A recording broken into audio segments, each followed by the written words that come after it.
Welcome to this episode of Chakmah Choter here on the YAHOWAH blog. I am your host, Craig Winn, and we have Miss Leah as well as Wookie with us in this particular episode. We are returning to really a horrible time.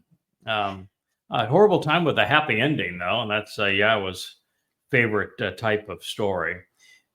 The children of Israel, they were just 3 days out of Towrah, and they started a bellyache to Moshe, and they were so obnoxious that God's first reaction was to become indignant, and he was so angry with them, he torched everything around the encampment. That should have gotten their attention, but it didn't.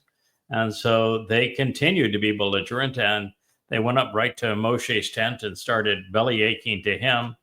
And he just had it. I mean, we're only 3 days out of Towrah and just starting on what would be a 40-year sojourn across the desert for bad behavior.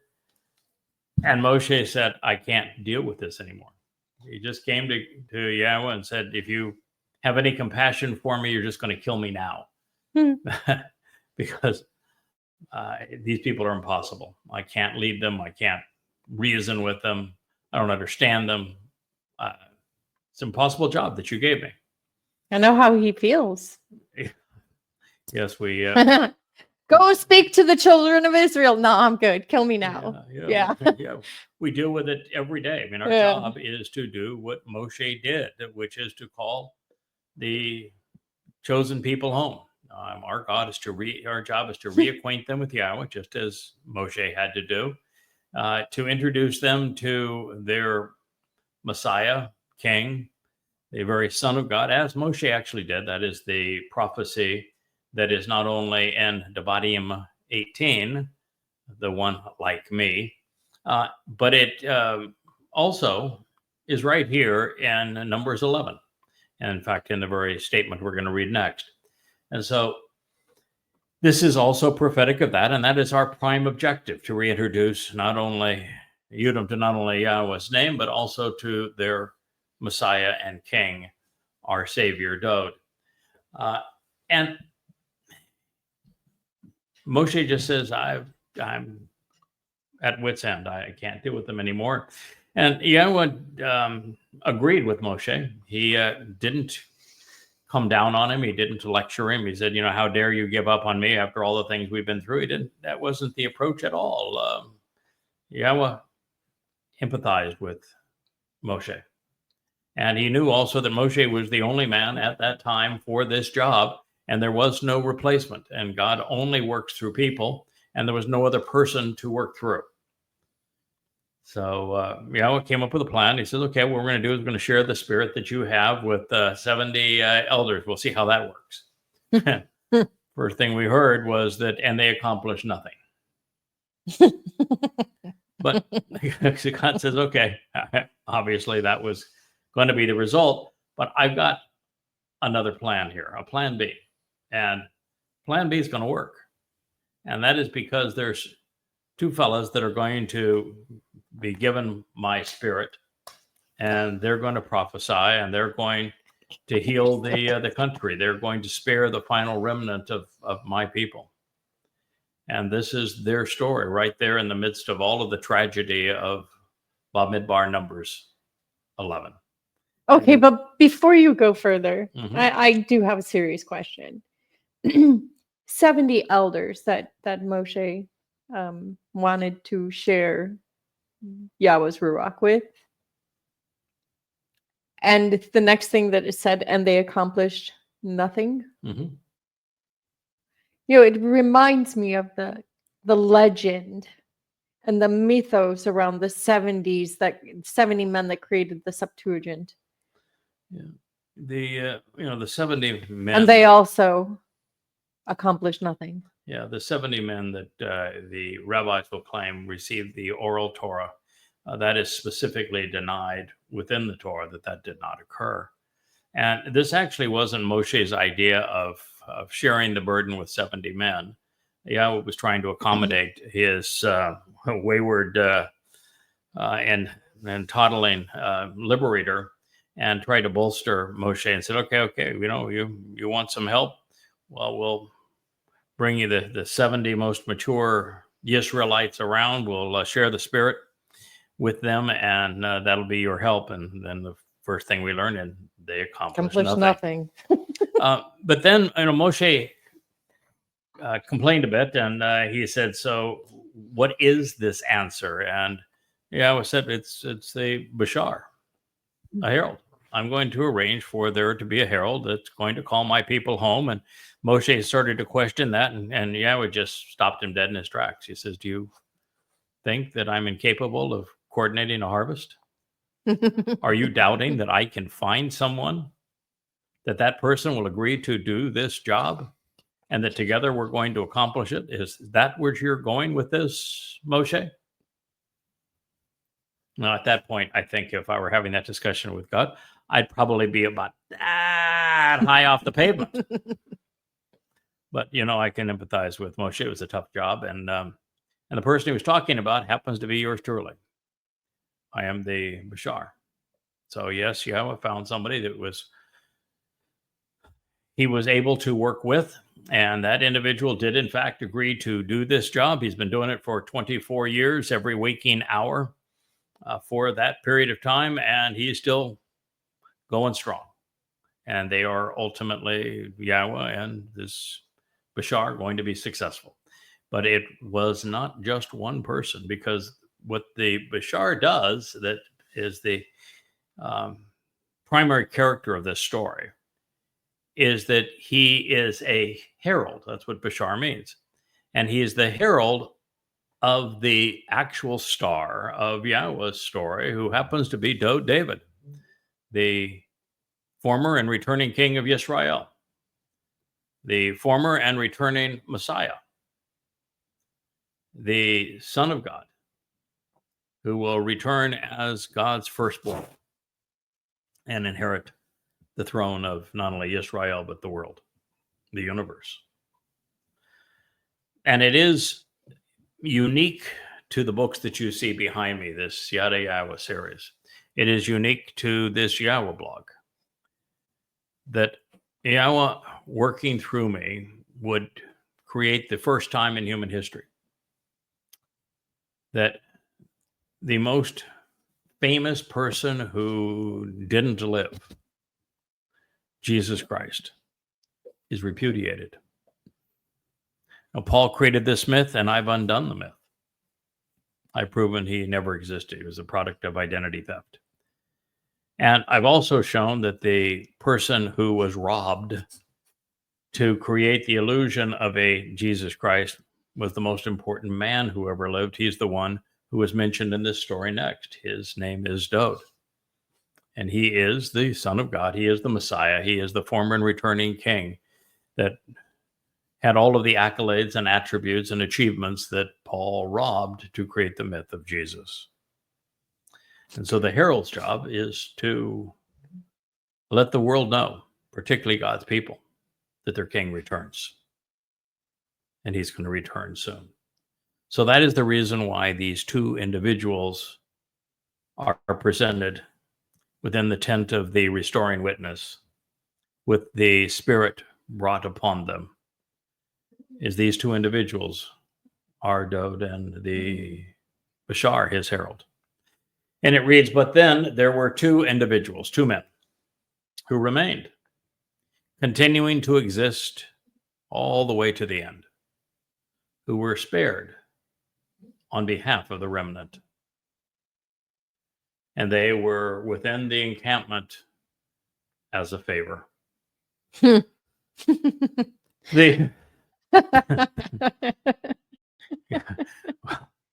well, my wife is laughing here because the favor is that David offered to serve as the Passover lamb, opening the doorway to life. That is an enormous favor.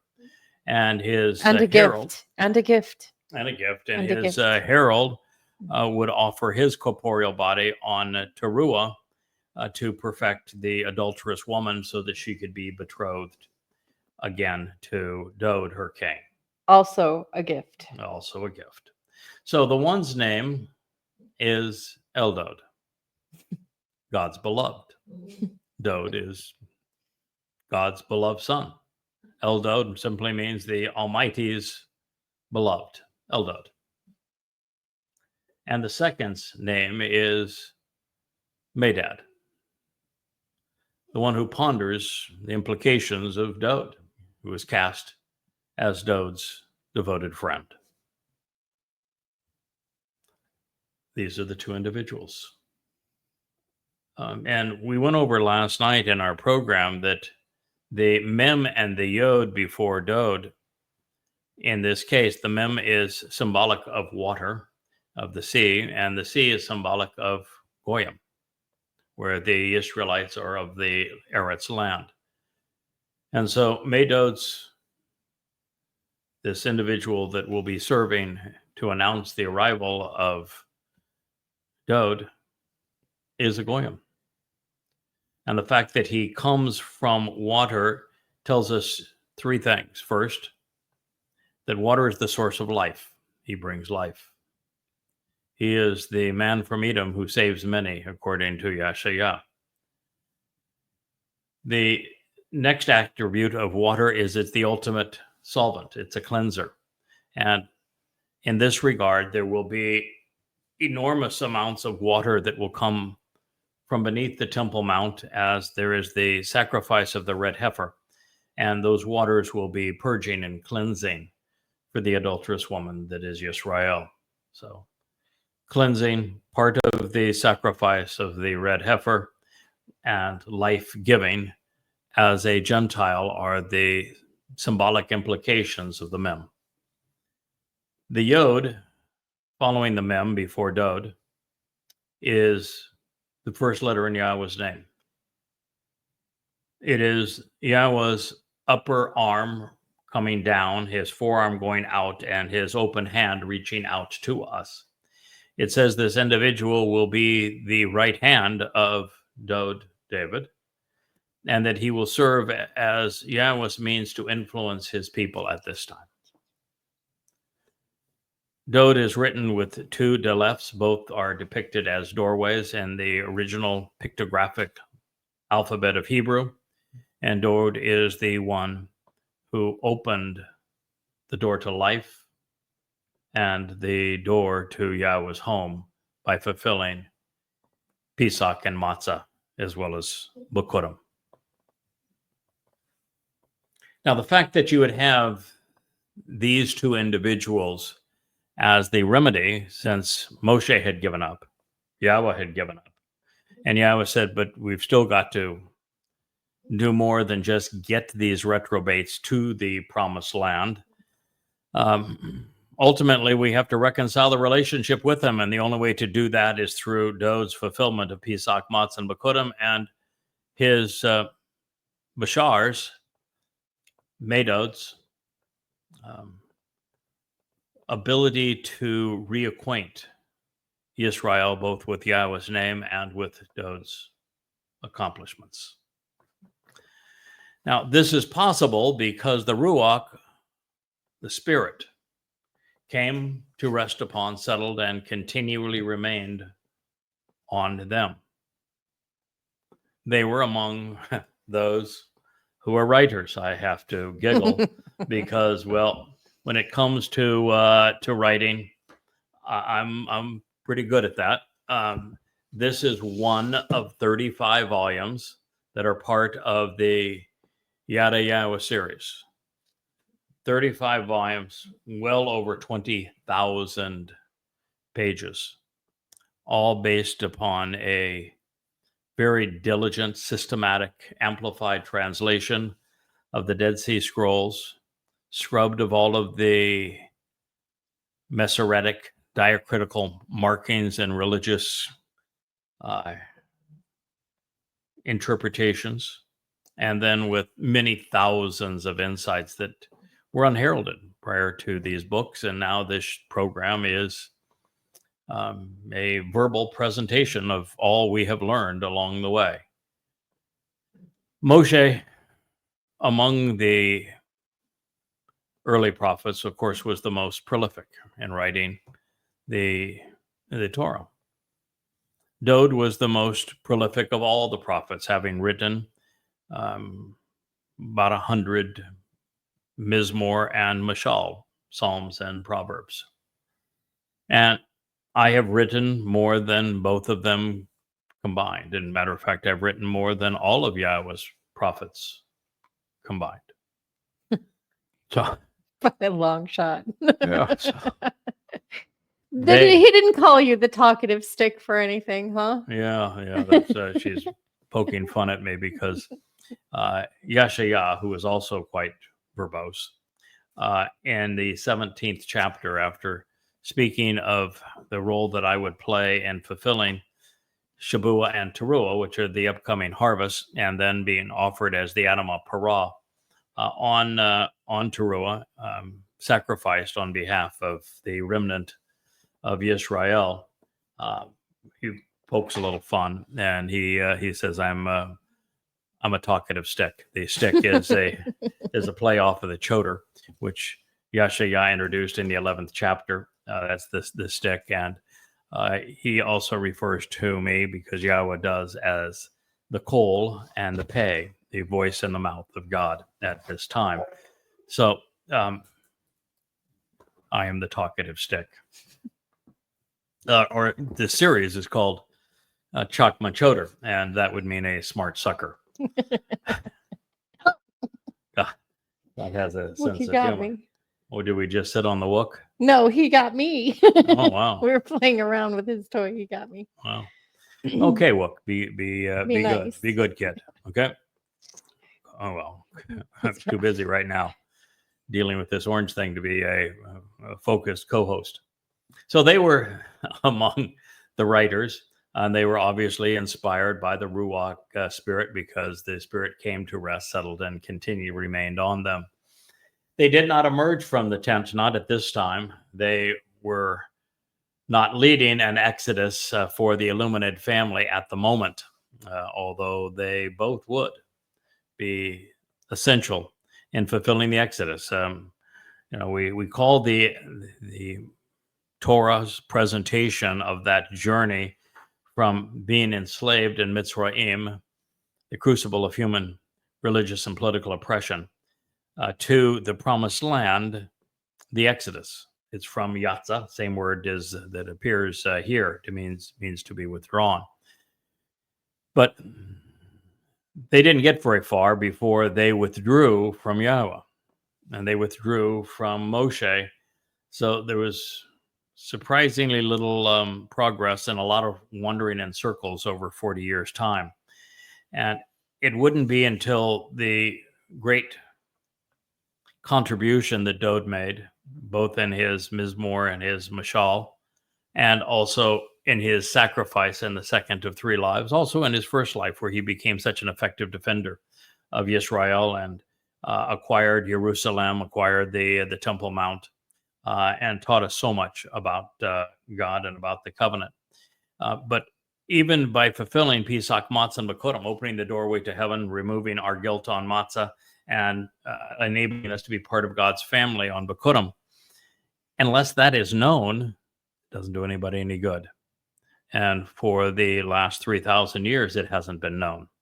So that's why these two are forever linked.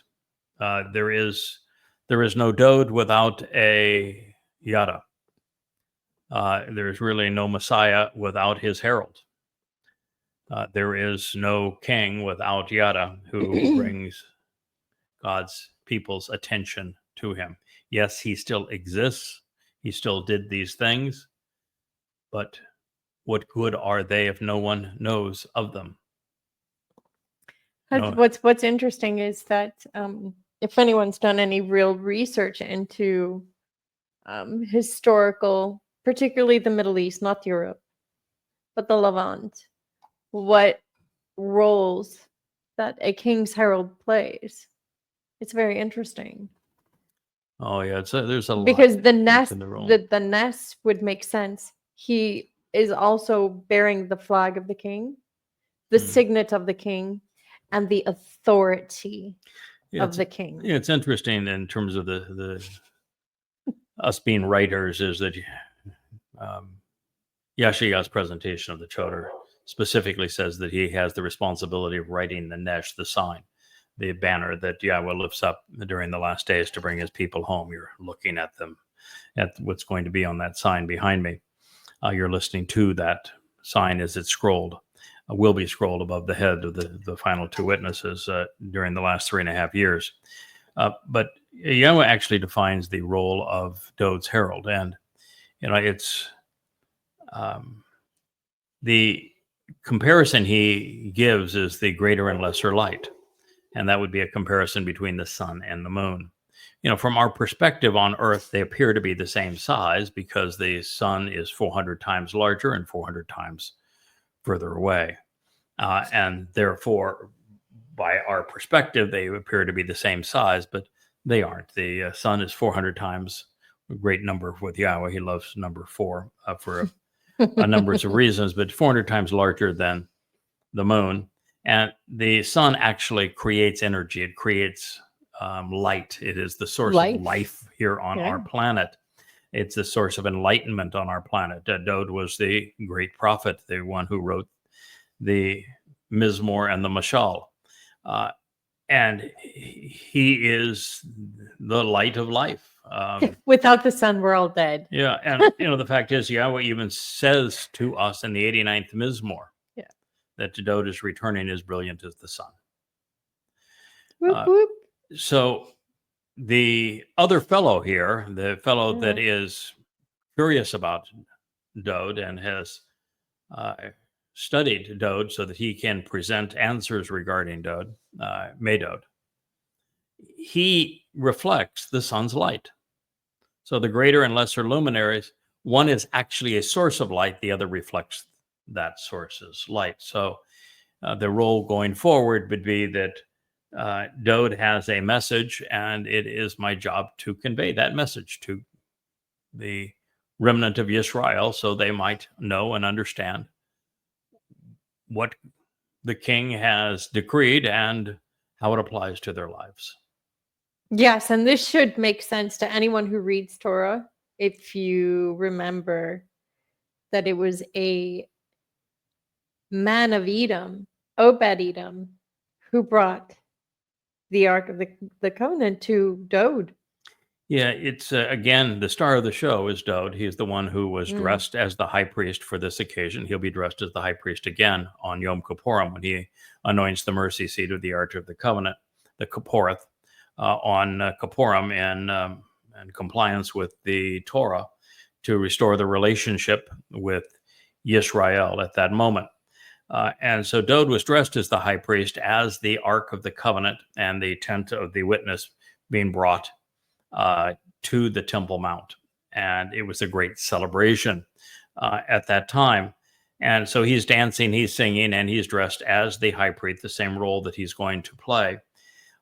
And the person who was doing the physical labor, the one who was making it possible for the king to celebrate, was a fellow named Obed-Edom. And that name was chosen because he is the one doing the work. Obed means to work, to serve, and he was from Edom. Now, the reason that's important is that Edom is from Esau. Esau is actually Jacob's brother. Jacob is the man who became the father of Yisrael. And he had 2 sons, Esau and Jacob. So Esau, the man from Edom, would be symbolic of bringing the family back together. And so when Yahowah tells us that there will be a man from Edom and that he will be dressed in bloody red because, well, he's going to be bludgeoned on Towrah.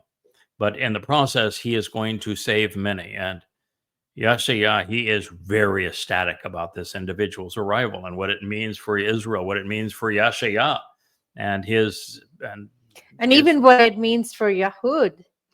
For once, we have somebody from the outside putting skin in the game.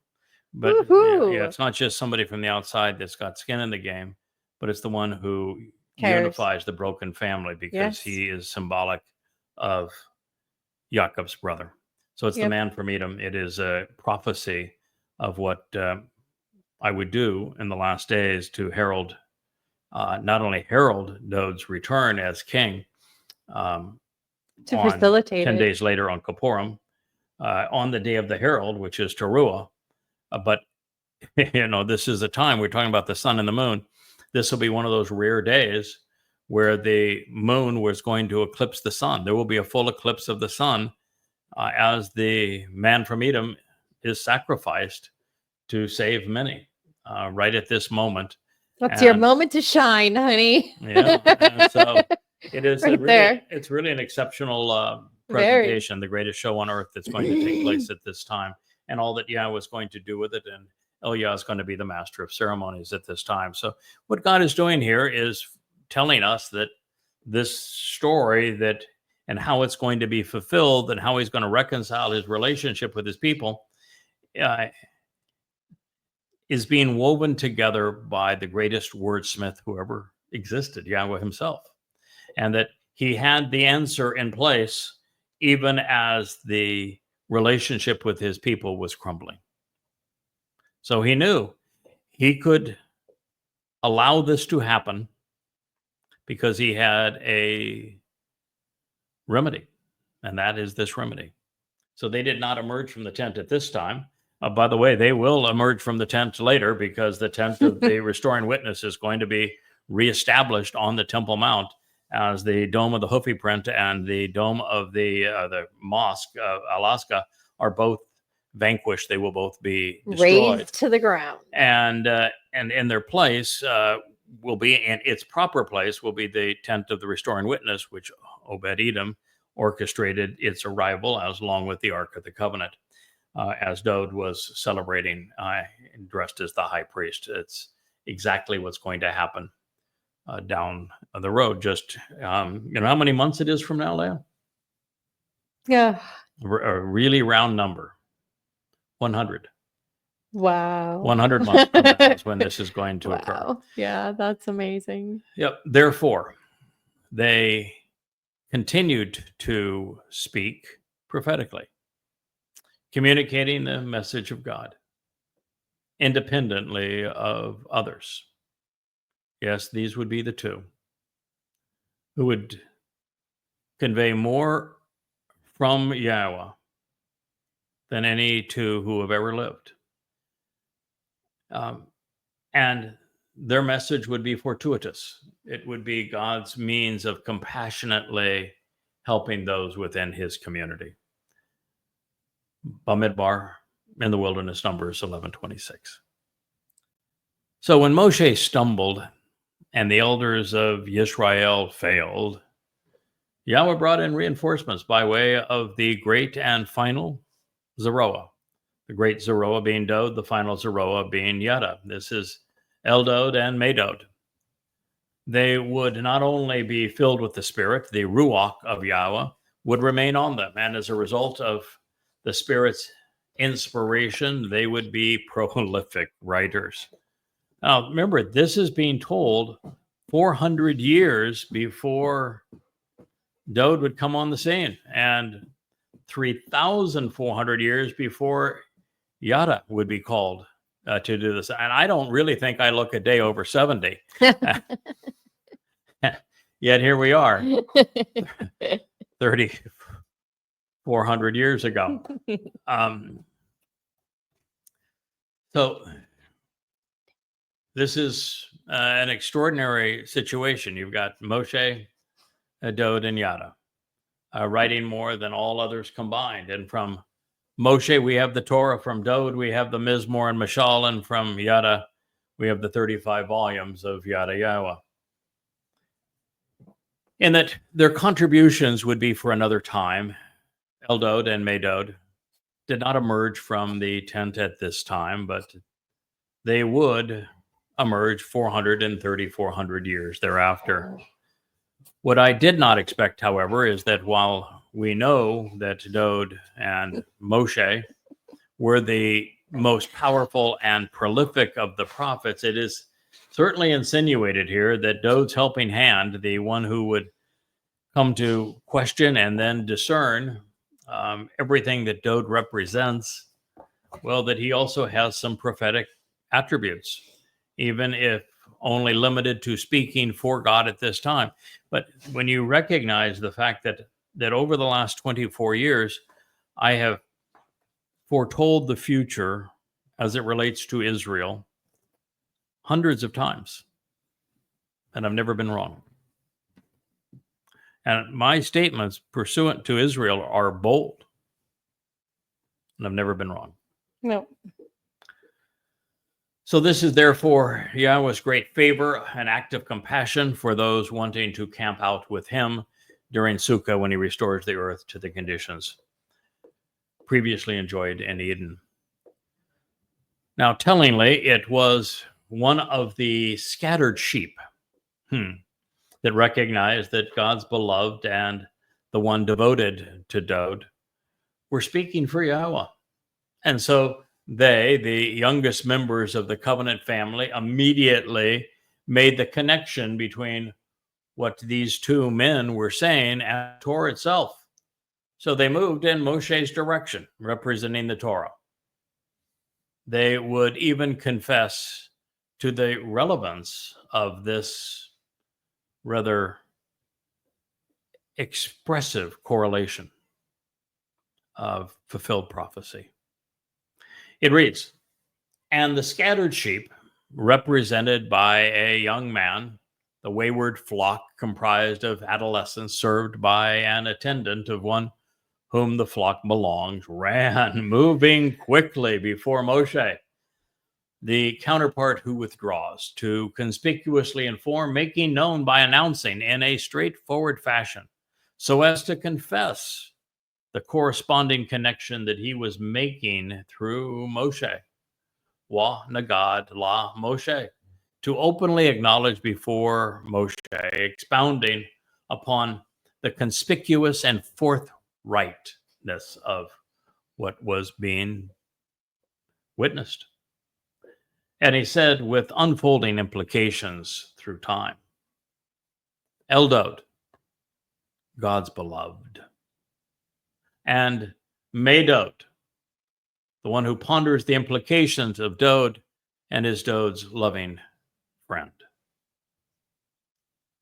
are speaking prophetically, demonstrating that they communicate the message of God, and they're doing so independently of others. Naba, they are professing without further assistance in the hit by el participle, doing so beneficially and mercifully within the encampment. Encampment is from ma, to consider the implications of, and chana, which is not only to pitch a tent and camp out, but to receive a favor that is born out of compassion. Bamidbar in the wilderness, Numbers 11:27. Marvelous way to highlight future events through previous experiences, turning a horrible episode into a teaching opportunity and a happily ever after ending. Isn't this amazing that we have the lowest of the lows, and in the midst of it, the highest of the highs? So you see, the Torah is prophetic, it is miraculous, it is enlightening, it is educational. And you can hear too when Leah says, for those who have studied the Torah, and she speaks of something that is in the writings, for her, Torah is what it means. It is a source of teaching and guidance. And so everything that Yahweh has inspired is Torah. And as we have just seen, Torah is also prophetic. So the Torah is a prophetic book, and all of the prophetic books are Torah teaching. But there's an intriguing question here, that one that I'd wager that no one has previously contemplated. Since we know that Dode studied every word of the Torah, even every letter of the Torah, and it's so interesting here that Dode wrote the 109th Mizmor in Hebrew alphabetical order, beginning with Aleph and then Be'eth, going on down through the 22 letters in the Hebrew alphabet in that order and writing 8 stanzas about each of the 22 letters. And it was his teaching and guidance on how to properly observe the Torah and what the Torah actually says. So we move forward in time, and we have Dode as a speech to explain what he's doing there when he came to fulfill Pesach, Matzah, and Bakurim. And we have the Ibonim, whom Yahowah speaks a great deal about and very positively in the Torah and prophets. They're to record Dode's message, which then makes its way into the book of Matthew because he plagiarized them, as the Sermon on the Mount. It is Dode who says that not a single jot or tittle will be erased so long as the heavens and earth exist, speaking of the Torah. Well, Dode is the very person who analyzed every stroke of every letter that comprises the Torah and wrote the longest, most insightful article ever on how to observe the Torah in the 109th Mizmor. It is a masterpiece. So it is a masterpiece, but it is highlighted then with Dode saying in the Sermon on the Mount, and it was Dode saying it, and it was the Ebionites who recorded it, Matthew who plagiarized it, that every jot and tittle of the Torah will remain true and in force so long as the heavens and earth exists. And the statement, of course, it just blows up Christianity. That statement alone is enough to destroy the entire myth of Pauline doctrine and the Christian religion, which is opposed to the Torah, annuls the Torah and replaces it. And its people. Yeah. So it's interesting to see that Dode is the person here that is being prophetic. He is the person here who is being a prolific writer, and that he would contribute to the Torah. So how do you suppose he responded when he saw his name? And because now understand this, I mean, this is something that I think is amazingly profound here. And I don't think anyone has ever considered what I'm going to share with you right now. We've just read that there were 2 people that were inspired by the word of God, and that the most important of those, the first mentioned, the greater luminary, was Yahweh's, the Almighty's Dode. All right. Dode wrote the most expressive psalm ever on how to observe the Torah. So what do you think the odds are that when Dode read his name here as Yahweh's Dode, that he then saw the next name as the one who would study and question every aspect of Dode and serve lovingly to support him? How do you suppose Dode responded when he saw that? I mean, think about that. He's the brightest man who has ever lived. He's writing an expose on the Torah, and he sees his own name. I know exactly how he felt.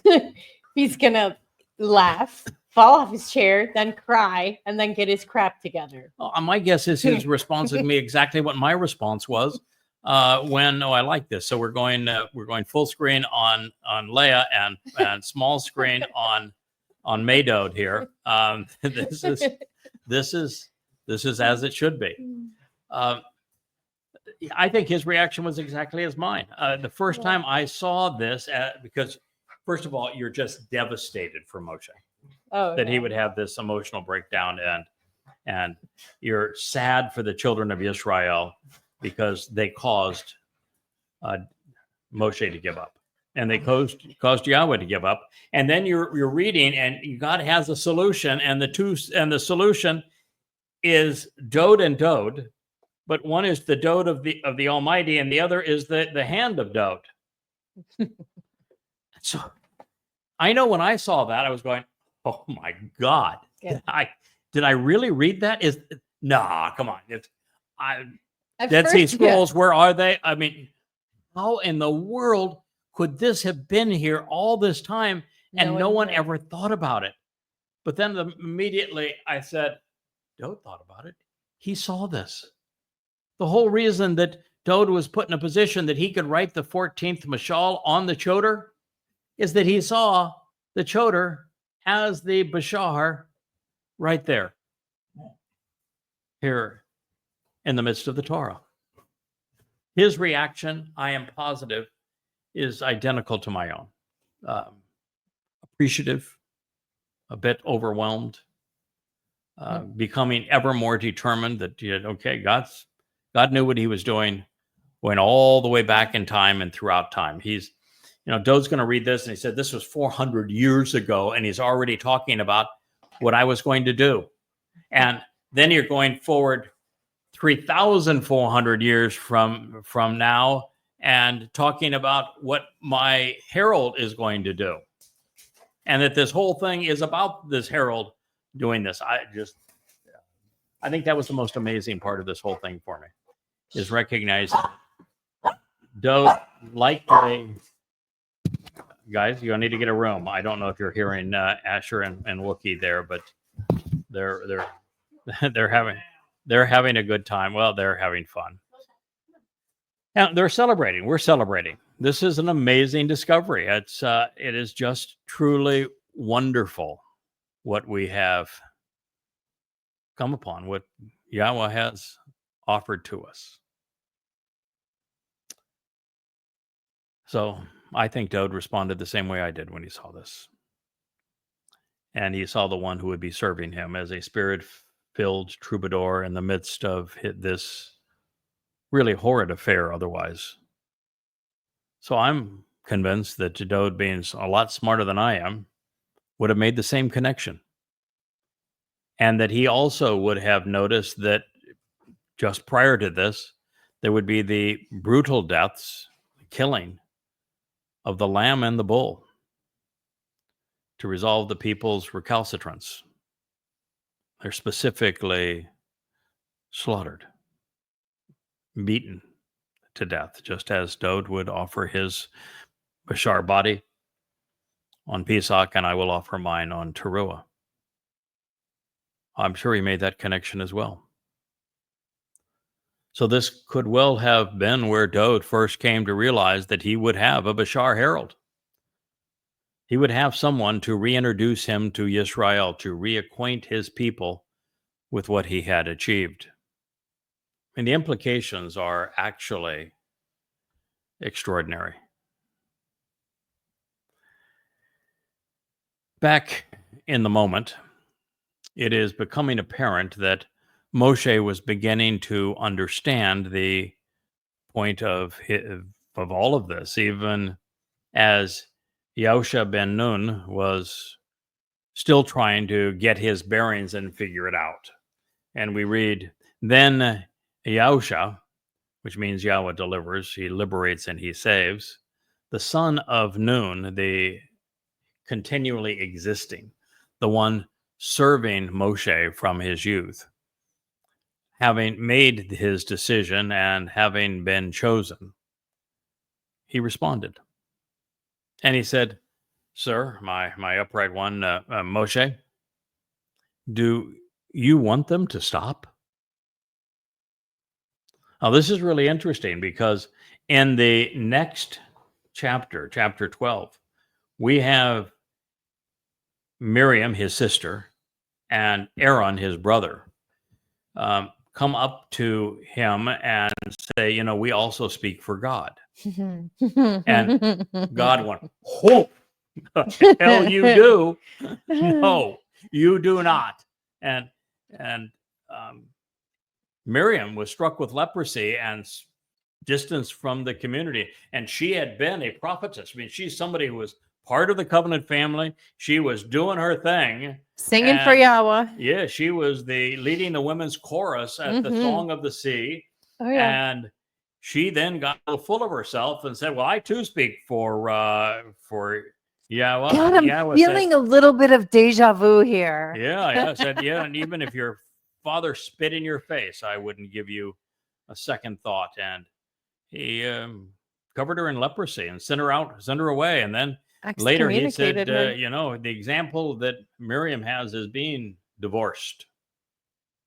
And so for someone to be speaking for Yahweh and Moshe's presence compared to the reaction that comes later. So here you have two people that are inspired by the Spirit that are speaking for Yahweh.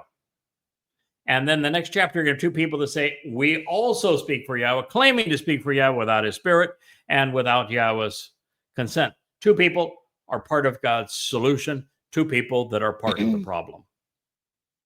Yeah, I had always wondered why the whole thing was like, why Yah talked to mouth to Moshe. Now you understand why. Yeah. So Moshe said to him, are you jealous for my sake? What if the gift was offered to all of the people and family of Yahweh, such that they spoke as prophets? Because Yahweh gave his Spirit, his Ruach, to them. So Moshe, he got it. This is the solution. I've given up on the people. I've told Yahweh I cannot do this job. They are impossible. I'm going to get them to the promised land. I said I would do it. We're going to get that done. But I can't relate to them. I don't understand them. I don't like them. So I'm done. And Yahweh said, well, so am I. So, they told me to shut up and go away. So we're in the same boat here. But we got a couple of... we got a couple of guys that, they're going to put up with them. They're going to get it done. And, it's going to be really hard. You're going to see by the time that Dode was done, man, he was depleted. He was just completely depleted. He was on empty. Nothing left in the tank. Israel sucked him dry. And then I said, well, I've got this other guy. By that time, he's going to be 3,400 years old. He's going to be pretty good for 3,400 years old. I got this other guy, and he's not going to give up. He's tough as nails, man. The harder they come at him, the harder he's going to come back. And so, not to worry, man. We got this covered. And so Moshe was saying, okay, so God has a plan. And what is just amazing here is just some of the subtleties of this. And so you've got a person that is named Yahweh Delivers. And what did he do with Dode and with Yada, this Eldod and Medod? He delivered them. What did he do as a result of them? He liberated his people. What was the result? They were saved. Yahweh was saved. This is how he was going to accomplish this. And Yosha was the son of Nun, which is the continually existing. The result of what Dode did on Pesach, Matzah, and Bakurim, and what his herald will accomplish through the Shabuah and the Teruah harvest and the sacrifice of the red heifer, God's people are going to continually to exist. This is the answer. This is what they're delivering. This is what they're going to offer. This is the mathematical formula of Torah. It is. It is the numbers. Formula. It is the formula. Yep. So, and who was he? It says here he was the one serving Moshe. What does Moshe mean? He was the one serving the process of being drawn out, because both of these individuals draw the children of Israel out of Babel. And Mitzrayim. It was both. No, it was just Babel. Moshe that was drawing them out with Yahweh's help of Mitzrayim. Mm-hmm. Dode and Yada draw them out of Babel, okay, of this confusing intermixing of religion and politics. That's why the last statement that Yahweh wants his people to hear him make, come out of Babylon. Moshe, the one that draws out. So we have then Yahweh delivering, liberating, and save, so that his people can continually exist, because he is serving by drawing them out. And that from his youth, having made this decision, because we all come into God's family as children. While we are young spiritually, because we make this decision that we have chosen to respond. This is the full formula that God is offering through these two men, through these three men, through his Torah, through his Moed Mikre, through his covenant. Yahweh can save, he can deliver, he can liberate us, causing us to exist eternally, drawing us out of the world of Babel and corruption, so that when we are young and our relationship, we begin by making this decision because we have chosen to respond to God's telling you what they were speaking about, what they would deliver. And then he said, my upright one. This speaks of the upright pillar of the tabernacle. And the upright one, the upright pillar of Yahweh's tabernacle is his beloved son, Dod. He is the upright one. Do you want them to stop? No. Don't be jealous for me. This is what I want. This means that ultimately what we're doing here is going to prevail. God has an answer. Don't be jealous for my sake. You should be celebrating for my sake. This is a gift. Literally offered to more so family. More so than that, it's literally Moshe vouching for you. Yeah. Literally. This gift is being offered to the family of Yahweh, such that they are speaking as prophets, because Yahweh has given them his spirit. Whose spirit? Yahweh's. Whose spirit? Yahweh. Let me repeat that. No, that's not what it says. No, that's not what it says. I didn't say. Oh. Because Yahweh has given them his spirit. He said, whose spirit? It is Ruach Hu. Oh. His spirit. His spirit. That means that the spirit ain't spirit mom. No. No. God, you're slow on the uptake sometimes, Leah.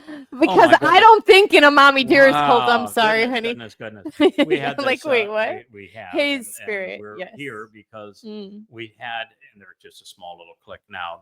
They seemed more formidable when they first left because they took the webmaster, the publisher, and social media manager all left at the same time. And so it looked pretty ominous at the time, but only the Aaron and the Miriam with looks like 4 people that are still being cantankerous out there. But they formed a mother goddess cult based upon the Ruach being feminine, which is something that I was the one who taught them. But they turned God into a dual personality as a spiritual mom, even though there is no reference to a spiritual mother anywhere in the Torah, prophets, and Psalms, not anywhere at any time for any reason. And this is just interesting here because it says Ruach Hu, which means it is Yahweh's spirit, but Hu is his. Masculine, singular. 100% masculine. So the masculine singular's spirit.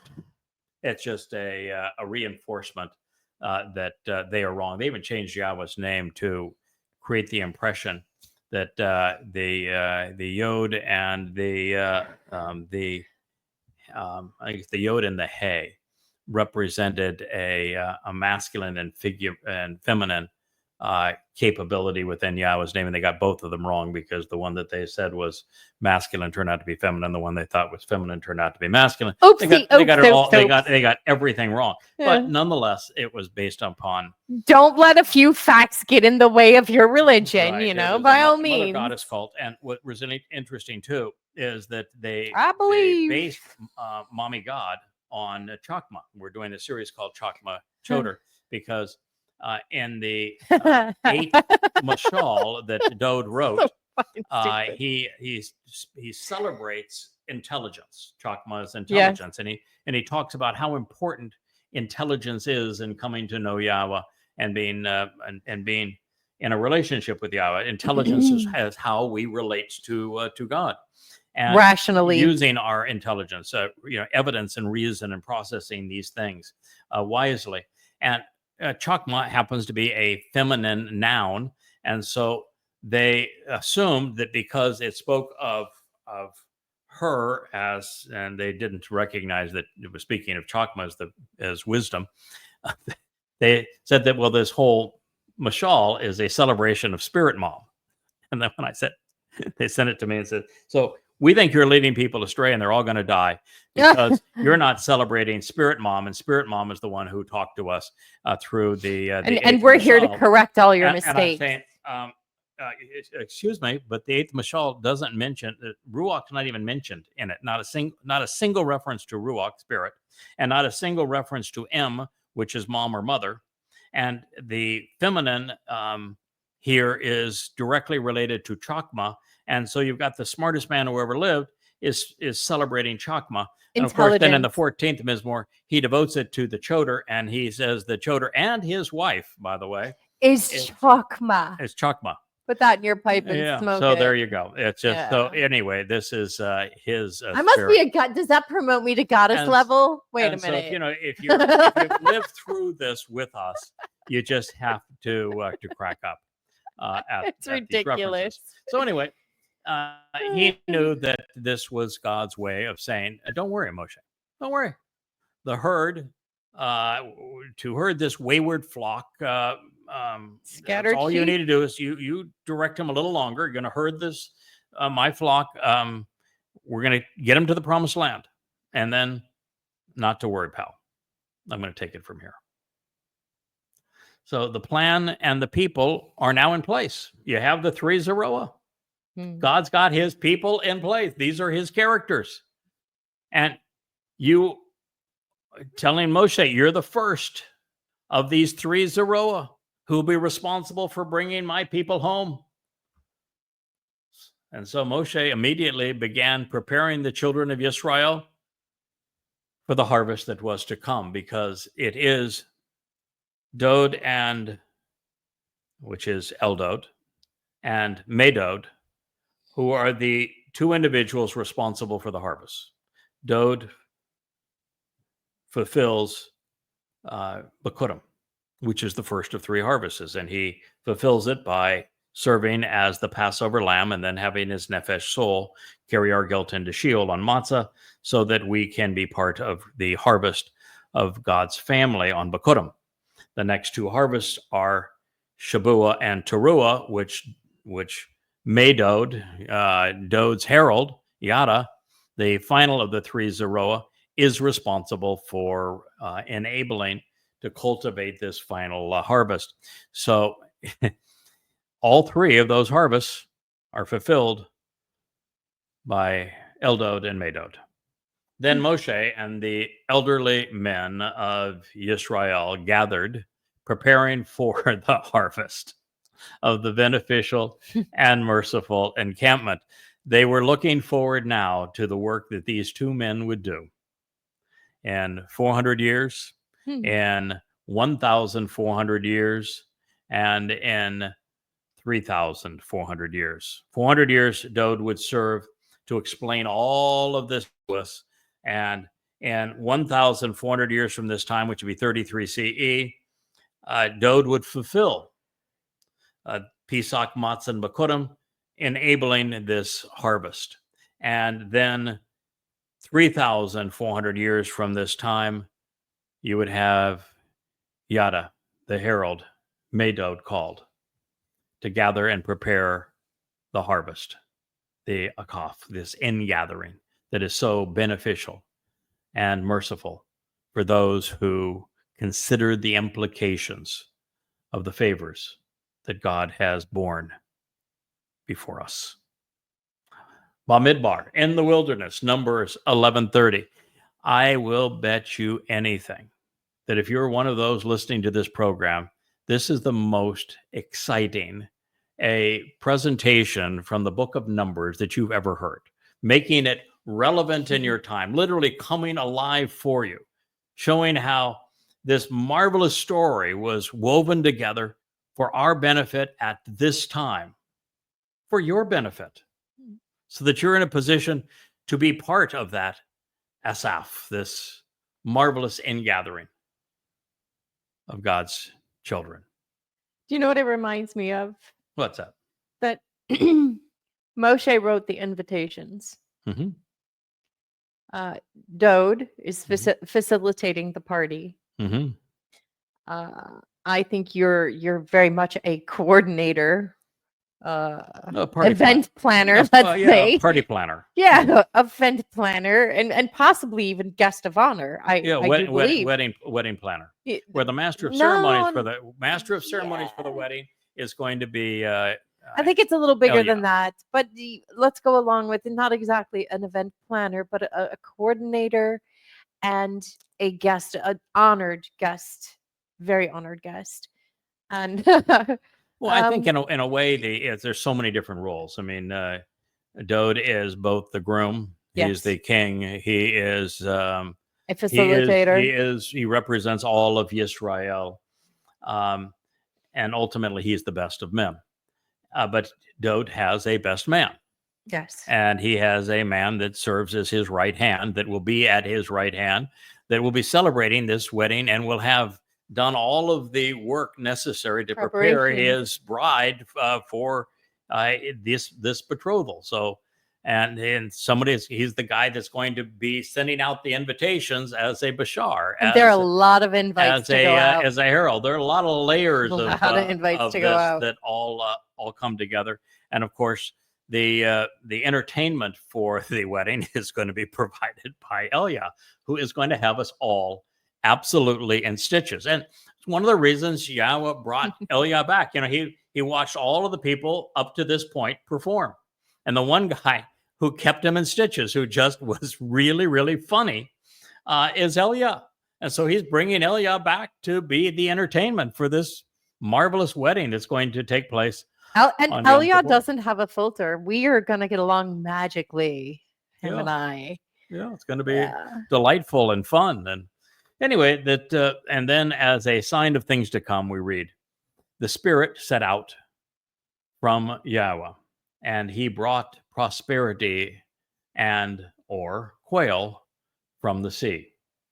Now, you have two different ways to look at this. It is Shalah. And as Shalah, it can be that Yahweh brought prosperity or he brought quail.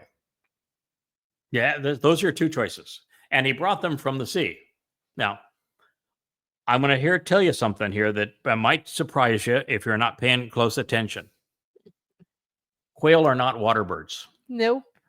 Quail are land birds. In fact, quail are such a land bird that if you want to hunt quail, you have to flush them out from the ground because they're underneath the bushes and everything. Quail do not live on the sea. They do not come from the sea. Nope. So the likelihood is that he was not talking about quail. He was talking about prosperity. And so the Spirit set out from Yahweh, and he brought prosperity from the sea. Imagine that. Now, there's two things here.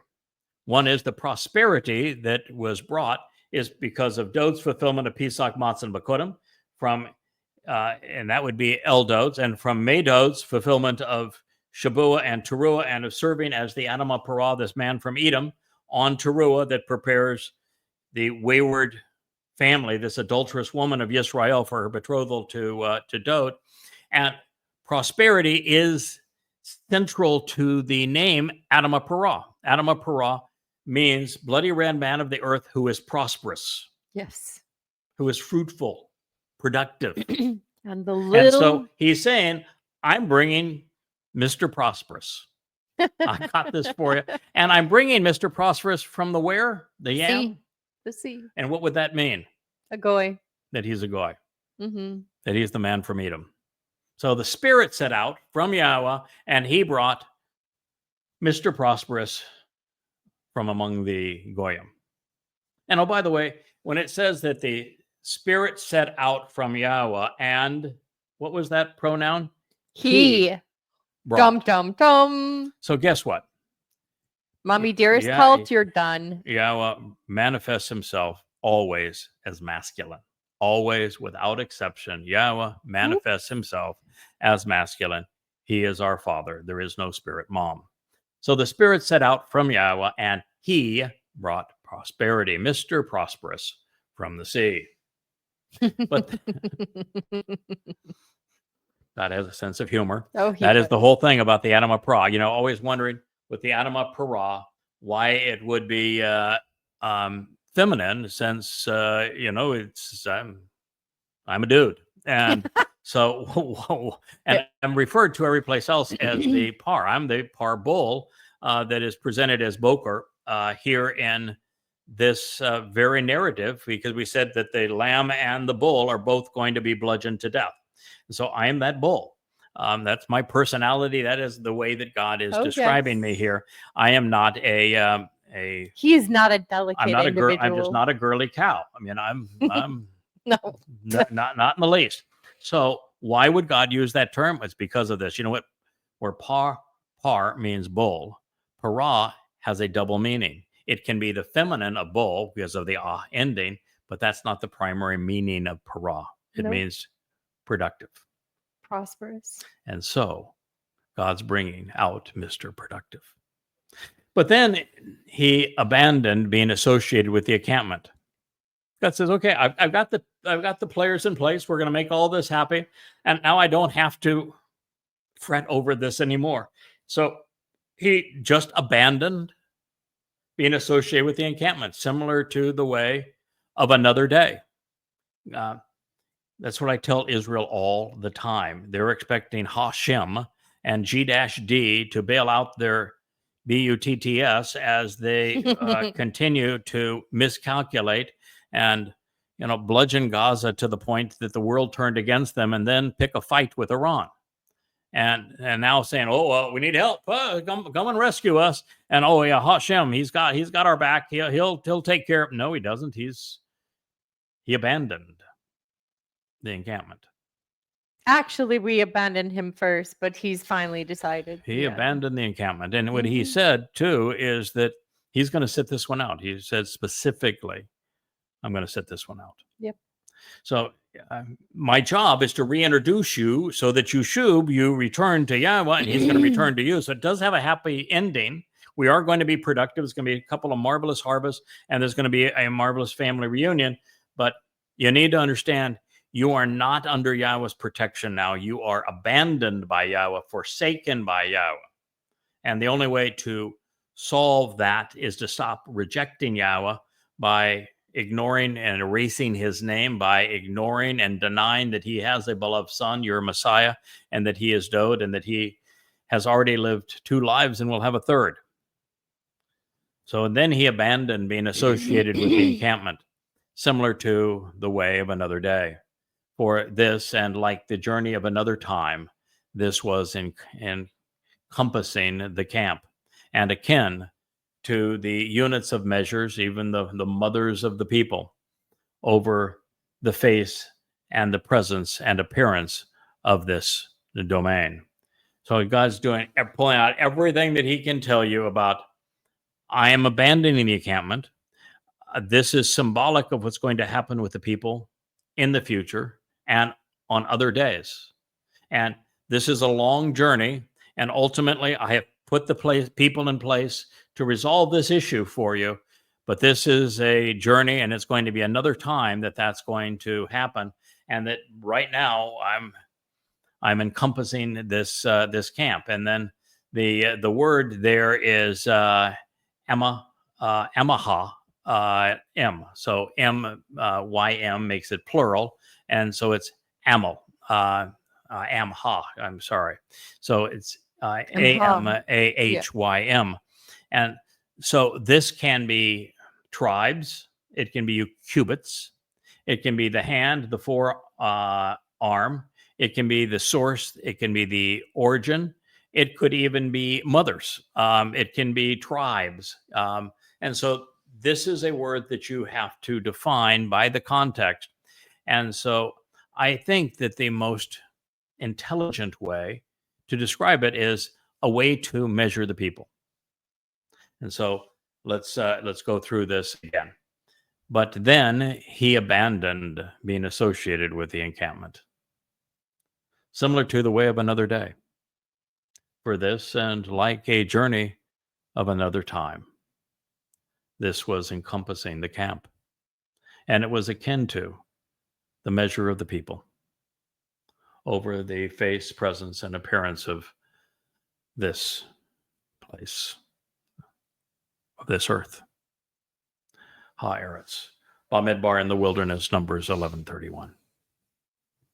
So it's as if Yahweh is setting us up for what's going to follow when things go from bad to worse, particularly with Moshe's sister Miriam claiming authority for herself as if she and Aaron also spoke for God. And so while God's Dode and Dode's friend remained filled with the Spirit and safe within the tabernacle, even with 70 others equipped to do much better than they had done, there was no sign of improvement. Therefore, God did as I've suggested he would, and he simply gave up on his wayward and bratty children. They had gone from slavery to self-indulgence without so much as a single kind word in between.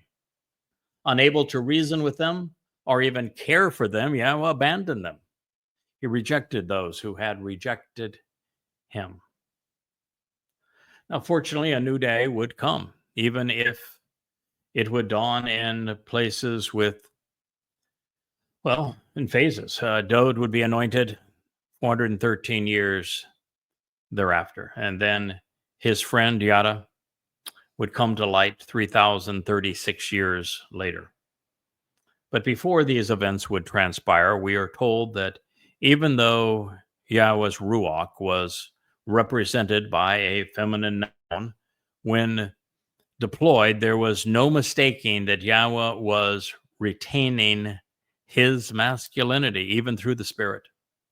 And he was acting under the pronoun he and him, thereby negating the possibility that the Ruach represented a maternal aspect of God's nature. Because it doesn't. No chance whatsoever. No. The Ruach is simply an aspect of Yahweh's nature that he can deploy.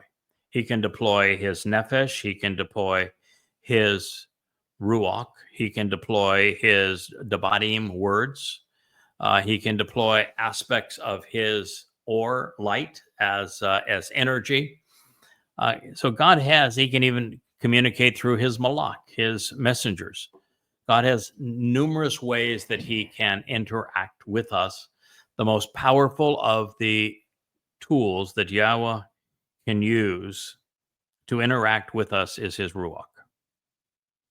I mean, the Malach, I don't want to disparage the Malach man. If it wasn't for the Malach, I would not be here today. You can't see them, but there are thousands of Malach that protect me and Leah and our family as we pursue this work. It's a promise that Yahweh had made. They keep us safe. They keep our home secure. So the Ruach play an exceedingly important role. And Ruach are very important, but the Ruach, the Malach. The Malach are very important, but the Malach are nowhere as powerful, as influential as the Ruach, Spirit of Yahweh. That's why it is so amazing that, when Dode was anointed as the Messiah, Yahweh immediately said that his spirit came upon Dode and would never leave him. And that's why it's even more amazing that 3,000 years thereafter, the 7 spirits of Yahweh would come upon this Choter, who is indeed this Medot, and would enable what you're listening to, would enable what you can read behind me. There is no more powerful influence that God can exert in our world than his Ruach. Now, his Ruach will also help us understand his words. His words are available to everyone. The Ruach is available to very few. And the 7 Ruach of Yahweh is available to 1. So this is a very powerful kind of message. I would say that the nefesh of Yahweh, which is a very interesting means for Yahweh to project himself, because what it does is that Yahweh, who is spiritual energy, can create a physical form, if you will, and he can project his nefesh, his soul, his personality into that form so that it works sort of like an avatar. And so that is a really interesting and comfortable, non-threatening, very approachable way that Yahweh could, for example, meet with Abraham. When he needs to empower and inspire and enlighten and to enable, it's got to be with his Ruach. When he wants to communicate in a way that is just very approachable for us, he can put his nefesh, soul, and create a physical being for that purpose. So, and then ultimately he communicates to everybody through his words. If I may, I don't think this was ever about the gender of a Ruach at all. I think this was about somebody wanting to usurp power for herself. Correct. Yeah. So that's very sick individual. That's the truth. So, but before these events would transpire, we're told that even though Yahweh's Ruach was represented by this feminine noun, and Ruach is a feminine noun, but so is Torah, so is Bereth covenant. In fact, even Yahweh would be with the ending. You would assume that it's feminine, but it is actually not. It's masculine in Hebrew, because the Hayes at the end of Yahweh's name is a man standing up, reaching up to God, just as the Hay in the middle of Yahweh's name is also a man standing up and reaching up to God. It happens to be the same two individuals. It's Dod and Medod. But there's no mistaking that Yahweh is retaining his masculinity all the way through. And that is important because of the fact that I was directed to these two chapters because of a mother goddess rebellion that tried to rob the world of the Choter and to replace God's implement by counterfeiting Yahweh's chosen implement, necessitating a rebuke that is found in Numbers 12, which we are going to cover in programs probably beginning with them on Monday. I think a lot of the problem comes from the fact that English speakers are not familiar with languages that feminize and masculinize words. Let's take any a door, la puerta. It's feminine, but is a door actually a girl? No, it's not. No. It is not. Airplanes, and this is part of the problem why she's been able to usurp airplanes and boats are all referred to as feminine. She yes is a airplane or a boat, a woman. No, you have to be careful and not extrapolate too far. In fact, I went too far on Ruach and had to dial it back considerably. In fact, our beloved producer over here to my right. He has done the mamaectomy with others. Mommyectomy. Because I was overzealous trying to talk about the fact that Ruach was feminine, when Yahweh makes a big deal that, okay, so it's a feminine noun, so is Torah as a feminine noun, so is Bereth as a feminine noun. But the fact of the matter is, I always present myself as your father and as masculine. That's right. And then this reads, the Bashar Herald, Bashar, the corporal manifestation of the message, will be beyond expectation in testifying, admonishing, and helping as a restoring witness owed. He will provide insights and understanding. Hu, Bien, my favorite Hebrew word. He will make the connections to comprehend, for them to bite into and chew, piercing as if he were a sharp crag. Therefore, before he will reestablish the covenant by being cut off and killed, the enormous frustration, animosity, and resentment of Yahweh will be aroused and will be kindled again against the people. So Yahweh would afflict the people with a devastating plague, a calamitous pandemic disease, and an overwhelming impairment, an extremely debilitating incapacitation. Bamidbar wilderness, Numbers 11:33. There would be a lot of rough water before God's people would recline again along the tranquil streams that Dode so beautifully painted in the portrait of him serving as our shepherd in the 23rd Mizmor. And so we are a long way from that, and we're going to have a rough ride, and the next 100 months are going to be exceedingly turbulent for God's people. But you need to know, your Bashar Herald's here. Yahweh did what he said he was going to do. Your Messiah and King fulfilled Pesach, Matzah, and Bakurim, opening the door for you to come home. So I thank you for listening. Thank you so much, Leah, for being part of this program, and Rich My for pleasure. producing it, and Wookie for hanging out, taking control of all we're doing. Oh yeah, Wookie, you are doing a spectacular job. Thank you all very much. Have a wonderful rest of your evening. And for those in my beloved Israel, I know it's the middle of the night, and hopefully you're getting some rest in the middle of this horrible time for God's people. May God bless you all. Good night.